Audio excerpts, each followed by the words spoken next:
Në Tepelen po merr formë qendra multifunksionale e Parkut Kombëtar të Vjosës, një hapësirë e veçantë që do të kthehet në dritare natyrore dhe lumit të fundit të egër në Evropë. Ndërsa ndau momente nga puna në këtë kantier, kryeministri Edi Rama informoi se kjo qendër do të përfshijë ambiente për studiuesit dhe laborator kërkimor, një muze natyror me informacionin shkencor mbi biodiversitetin e Vjosës.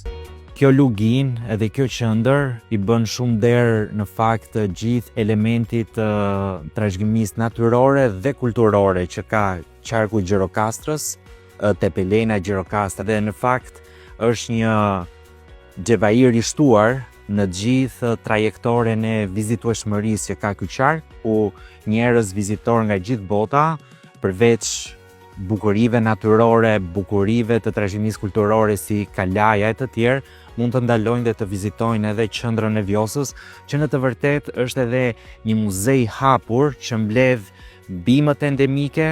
por në të vërtet përmbledh edhe një arkitekturë moderne që reflekton në të vërtet arkitekturën natyrore të lumit Vjosa. Po ashtu qendra do të përfshijë hapësira rekreative për turistët dhe zona edukative për fëmijët e nxënësit, si një projekt që bashkon shkencën, edukimin dhe turizmin e qëndrueshëm, duke e kthyer Parkun Kombëtar të Vjosës në një model unik të bashkëjetesës midis njeriut dhe natyrës, u shpreh kryeministri. Projekti për këtë qendër është produkt i një konkursi ndërkombëtar, ndërsa koncepti i tij shfrytëzon përdorimin e materialeve vendase dhe një shkrirje të qendrave të vizitorëve brenda konceptit të peizazhit. Parku Kombëtar i lumit Vjosa, i cili përfshin edhe 3 degëzimet, Drino, Bënç dhe Shushic, përfshin një sipërfaqe prej 12.727 hektarësh,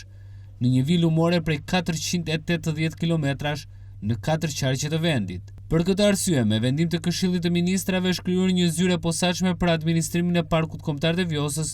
ndërsa ka hyrë në fuqi dhe plani i menaxhimit.